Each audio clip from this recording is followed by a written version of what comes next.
Ikenfell had everything that it needed to succeed. It looks great, it sounds great, it plays great, mostly, and it's unapologetically gay. During my playthrough of Ikenfell, I streamed it. Check me out on Twitch, by the way. During my playthrough of Ikenfell, I was constantly conflicted in how I felt about it. Sometimes I was loving it, other times I was ready to toss my PC out the nearest window. Sometimes I was engrossed by the whimsical world and its characters. Other times I was bored to death. For me, Ikenfell's quality wobbles quite frequently during its runtime, and it doesn't help that a writer and the lead developer both came to hang out in my stream. I felt like I kind of had to like it because I wanted to make a good first impression. These two people occupy a space in gaming culture that I would one day like to occupy, and as much as I hate to say it, it usually doesn't matter how great your product is, it's who you know. I talked to some old friends about this, especially since I started on YouTube making videos on game demos and providing feedback for very small indie devs. I have some games I like and some that didn't land on me. Integrity is very important to me, and I make sure that I stay true to my vision of being honest and direct with where games shine and fail for me. But in doing this, I pretty much shot myself in the foot because the people whose games I didn't like probably now will never work with me no matter how nice or mean I am in the videos. So it raises a question: do I give up my integrity to open up some doors, or do I stunt my growth by staying true to myself? This has been on my mind since I started writing this video. Me being in such proximity with these folks made me feel like I had to hold myself back on its criticism. I'm an artist, I know we're sensitive, and I know no one wants to see their game torn apart. Now, I bet you're wondering, Delta, why would you bring these things up? I don't care about the dev team, I care about the game. I'm here to watch you tear it apart or praise it to high heaven. I don't give two fucks about Chevrolet and the peanut gallery. Well, I bring this up because it's important. My interactions with these people swayed my thoughts on these characters, this world, and it left me conflicted. Now, don't get me wrong, I like these people, especially the writer. Joanna's fiery disposition honestly was an inspiration. It triggered a fucking speech in me on my Twitch stream. Chevy is admirable because he made Ikenfell from fucking scratch and stayed true to the vision for better and for worse. I feel like by providing you with all this information, I will be able to put you in my headspace and better explain why I feel the way I do about this game.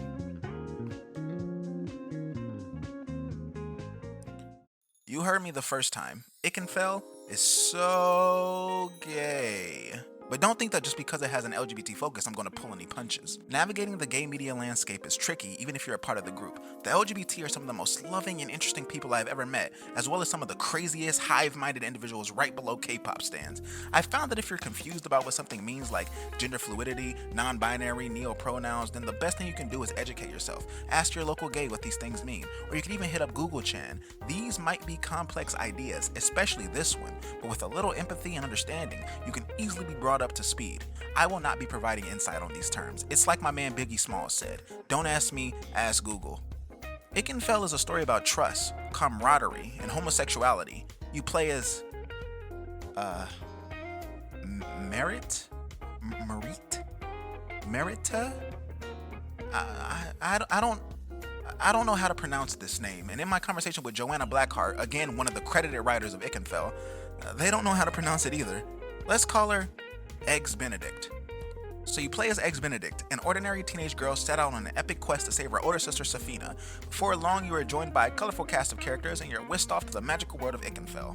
Ikenfell's characters are probably where it shines the most. While it does have some missteps, let's talk about what it does right.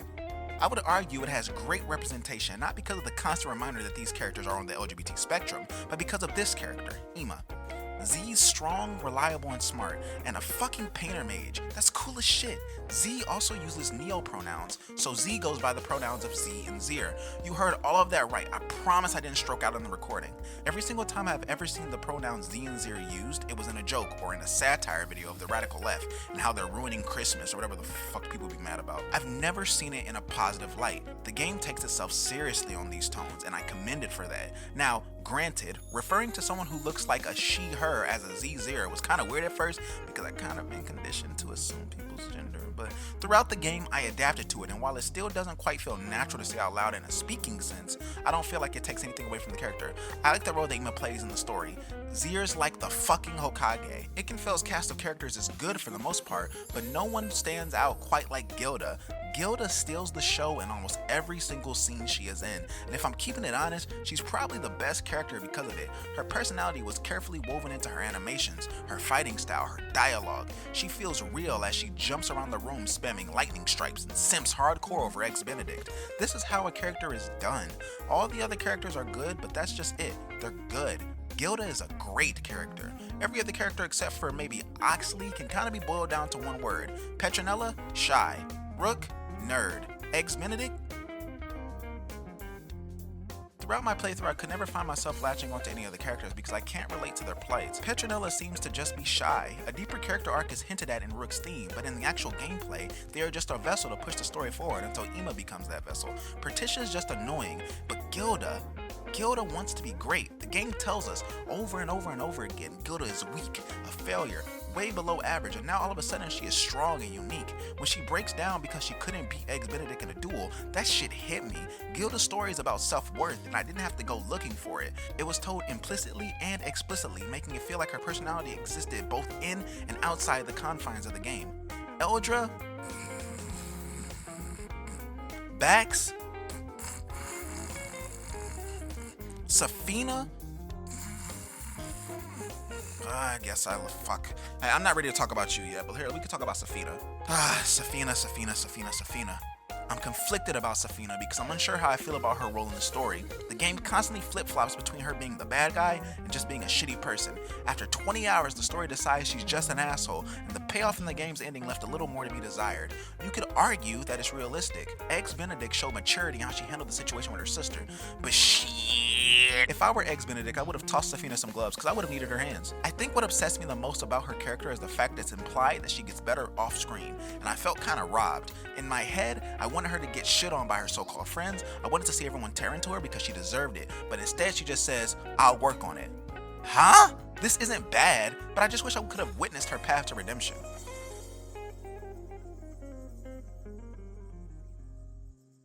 Okay, we could talk about you now. Ivan Oxley is kinda annoying, and he immediately reminded me of Gilderoy Lockhart from Harry Potter and the Order of the 30-Piece Wing. He is hyped up as this super powerful mage, but every time you cross wands with him, he's useless, weak.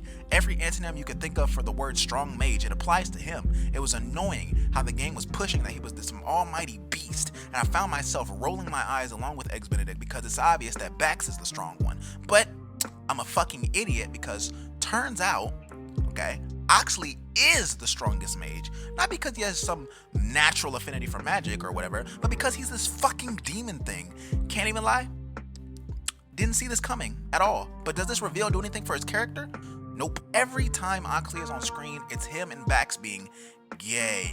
Trademark. Their dynamic is cute and fun to see on screen, but in terms of me relating to them as characters, this dynamic was lost on me. If I'm being honest, I'm just not gay enough for these characters. And this statement isn't indicative of the quality of the game's writing. It's just an astute observation of why I came to the conclusions that I did. And this is all okay, because I'm sure a lot of LGBT members play games like Final Fantasy 15 and are like, I'm too gay for this. If I were to bring up the jazzy gay spectrum, I land about here. So even though I'm able to express appreciation for the representation shown here, I can also understand that these characters aren't for me. Someone in my stream chat, I stream by the way, said this, wait, they're all gay? That's unrealistic. You're telling me the students, the faculty, and even the headmistress are all gay? And to that, I'd counter with, yeah, they are. You telling me that all these characters in Persona 5 are straight? Are you sure? Yeah, boy. The point I'm trying to make is that this game was probably made by gays for gays. Not to say that you have to be gay to enjoy it, but guess what? You don't have to be gay to criticize it either. Ikenfell's story is self-contained and doesn't overstay its welcome. I have a few issues with it, and only a few, but these 3 issues are massive and nearly derailed the whole experience for me. Firstly, I couldn't figure out who the antagonist was. Who do I blame for what happened in this game? It feels like the game was pushing me into blaming Safina, but Eldra was the real antagonist. But actually it was the school's fault all along. And Stories don't need to have an antagonist if we're being honest, but it makes your story a lot easier to follow. This might not be an issue to the average player, but it bugged me throughout my playthrough. In chapter 6, Eggs Benedict decides, fuck it, this mage shit ain't for me. I'ma just... there. No more magic. Huh? You could do this? I was like, oh shit. Yeah, this is probably about to have some crazy ramifications on the rest of the plot. Is she gonna get her magic back? Oh man, the drama. But magic's back. Huh? What was the point of doing this? Eggs Benedict could have just refused to use her magic because she was upset and nothing would have changed in this chapter. It seems like her losing her magic was just a plot device needed to move the story forward, and as soon as it was done being important, the writers reneged on the decision. Is Eggs Benedict a Mary Sue? For those who don't know, a Mary Sue is a type of female character who's depicted as unrealistically lacking in flaws or weaknesses. And honestly, Eggs Benedict is pretty much perfect. She doesn't struggle, her powers are busted, and apparently she's strong enough to remove her power and re-invoke it. But Delta, what if she just said that she had no magic, but she was actually suppressing it? That would make everything make sense. Yeah, I guess, but if that was the case, why not just have her say that? Just have her say, I don't want this magic anymore, but I can't remove it, so I would just refuse to use it. That way it doesn't seem as contrived. And this isn't the only example of this. In the final chapter, Eldred kills Bax, and what could have been a powerful moment is instantly revoked by Petronella deciding, hey, I'm gonna use an overpowered spell, even though it wasn't hinted anywhere that Petronella could make use of the wild magic, like Eggs Benedict and Gilda can. And it made me think, wait, Nella can bring someone back to life? But couldn't heal Patricia's scar? Of course they couldn't, or didn't want to, or the writers didn't think about it because it wasn't important to the plot. Ikenfell's story is wobbly and feels almost as if no one was on the same page. In some spots, it feels like a high-budget fanfiction instead of its own self-contained world. Story is not where Ikenfell shines, and that's kind of disappointing because it doesn't shine in its combat either. If I can describe Ikenfell's combat in one word, it would be broken. The combat is without a doubt the worst part of the whole experience, and that kind of sucks because it's an RPG, and most of the game's runtime will be, unironically, in combat. The combat is slow paced even for an RPG. It's grid based, so positioning is very important in battle, so the player can deal as much damage as possible without hitting teammates or being placed in compromising positions. I probably should have put this in the beginning of the video, but here's Delta's tips and tricks on how to properly play Ikenfell. Tip 1. Go into the game settings and find this setting and turn that motherfucker on. Ikenfell isn't hard at all. All of its difficulty is completely tied to the fact that its mechanics are never properly explained to the player. There's a lot going on under the hood here, but let me lay something fresh on you. Tip 2. Grind. Buy the best gear, always have Ema in your party. Period. That's it. Win. It's that easy. In editing this video and rewatching the 20 hours of footage, man, I wish I knew these tips at the very beginning. I think I'm a decent gamer. I've hit gold in League of Legends. I've beaten Dark Souls. This ain't my first rodeo. I've made sure throughout my playthrough to fight every single fight because I didn't want to be under level. In the game's late game, the battles became so fucking long I was literally fighting sleep during some of my streams. I brought this up to Chevy, the lead dev, who responded with, if the battles are taking too long, then there's something you aren't doing right. And yeah, I would agree to that. There is something I'm not doing right. I just wish the fucking game would have told me that. I bought the best gear every time I could. Fought every single battle. My squad was a DPS squad, so what possibly could I be missing? Now, Chevy admitted himself that he wishes he would have explained the game's systems more when I asked him about any regrets he had post-release. And in the moment, I kind of took that answer. But the more I think about it, why didn't he just patch the game? Every criticism I've ever seen on Ikenfell has been in regards to its combat. Chevy made a thread on Twitter with some tips and tricks on how to get through the game, but this raises the question, if people are complaining about your game's combat, then why not just patch it? Or if you don't want to touch the numbers, then patch in an NPC that says, hey, if combat is taking too long, why don't you train a bit or something? I don't know. Because guess what? That's what I was missing. I was under level. So after turning the aforementioned auto victory button on, I went on to a 10 to 15 minute grinding spree, leveled up, and then the game became playable. I felt like I was dealing normal damage. I wasn't getting one shot by fodder enemies. I was starting to have fun, which sucked because I found this out in chapter 8, the last chapter in the game. Now, I played this game on the release patch, so maybe by the time this video is released, there would have been a balance patch or something, but just in case there isn't, Chevy patched the game. It's broken when you're properly leveled. I was steamrolling late game enemies. Ema's busted, Gilda's busted, Eggs Benedict busted. The whole thing is busted. I've never needed any of my healers. I had hella bread. And why is this item that heals you 20 gold and then the next healing item is like 300? The former item heals for 20, the latter heals for 30. What is this economy? I'm yelling because if I would have known all of this, the game would have been so much better. Fuck. Ikenfell has everything it needs to succeed. I could go on for hours and hours really nitpicking why I liked things and why I hated things, but I feel like I've made my point. With the information I have now, I without a doubt can say that I would have liked Ikenfell way more on a second playthrough. There's some extra content that I didn't see, and honestly I probably never will see it, because my opinion on the game has been tarnished, because for me, the game was at its most fun at the beginning and the end. Ikenfell's characters are good, but I only connected with two. Ikenfell's story is simple and enjoyable for the most part, but it takes a swan dive in quality in the game's later half. The game's combat is a boring, unbalanced mess on the surface, but a deep and rewarding experience if you are lucky like me and receive input from people who worked on the game. Ikenfell looks like a good, maybe even great game on the surface, but 20 hours and many script rewrites later, it's just alright.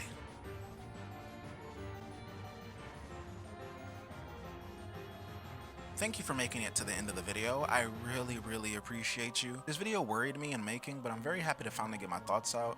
And if you liked the video, please hit that subscribe button and that notification bell. And if you really liked it, maybe share it with a friend. I hope you guys are staying safe out there, and I hope I didn't ruffle too many feathers with this video. Oh well, until next time, goodbye.